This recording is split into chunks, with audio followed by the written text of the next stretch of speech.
Salut, Sébastien et l'abbé. On est jeudi et on se retrouve pour votre numéro de Paye ta quiche. Aujourd'hui, on continue dans les cas de figure un petit peu spéciaux. Il ne s'agit pas d'une quiche classique qu'on observe, mais on va plutôt se pencher sur un cas peut-être dangereux. Vous savez, c'est le moment où votre pote décide de vous apprendre le kite sur la plage. Je rappelle que le kitesurf doit s'apprendre dans une école de kitesurf encadrée par un moniteur, de préférence dans une école FFVL, et le tout avec un équipement de sécurité adapté. C'est un message de la jeunesse et sport, de la FFVL et de toutes les écoles de kite.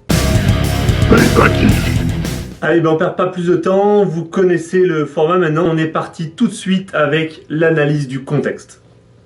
Alors voilà, typiquement, on voit notre ami, petit genou là, il est sur une plage en sable. Ce qu'on note, c'est que c'est du vent offshore, le vent emporte au large. Vous voyez, on remarque sur la droite une grosse digue en pierre, sous le vent, beaucoup de gens, beaucoup de spectateurs, beaucoup de public. Le kite, c'est un kite Norse, je dirais Norse Vegas, qui doit être quand même de 9-10 mètres carrés.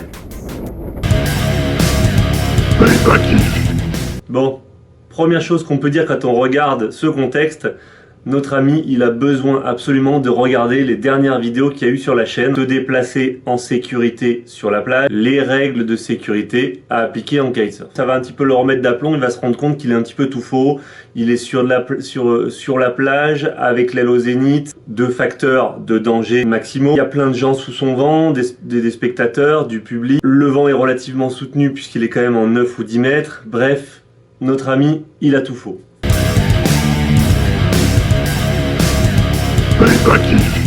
On est parti maintenant sur l'analyse de la quiche. Bon, ok, première grosse erreur déjà qu'on va repérer. Il est en train de faire piloter l'aile à son collègue à qui il a passé l'aile et il est sur son côté droit.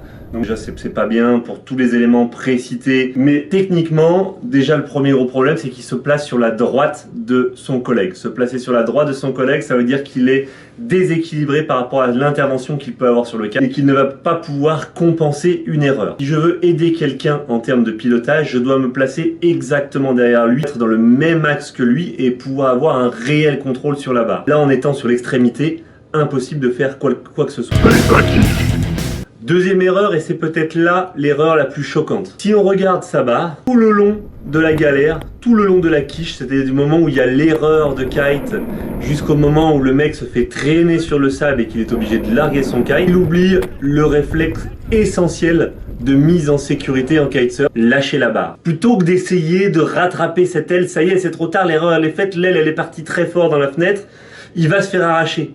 Et bien plutôt que de border cette barre et d'essayer de rattraper le coup alors que c'est trop tard, je lâche ma barre pour tuer la puissance et éviter d'être éjecté. Ça va avoir aussi un effet intéressant pour les gens qui sont sur la plage de public, c'est que l'aile va tomber aussi moins fort si elle a été choquée que si on est en train de la border et qu'elle continue son trajet très violemment vers la plage.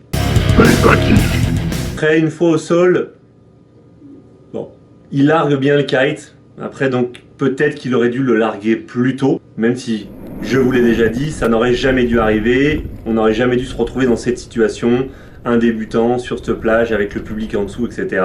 Mais on va dire que, pas bien, il n'a pas lâché sa barre, par contre, il pense à larguer.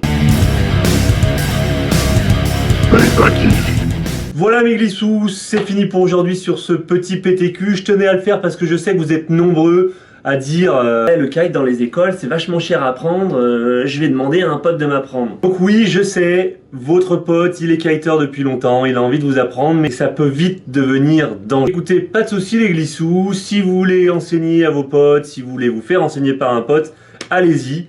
Par contre, voilà, faites attention, respectez ces règles de sécurité essentielles. Pour ce, je continue ma remontée de Californie, direction San Francisco. N'oubliez pas, life is a beach, on en profite, on se prend pas la tête.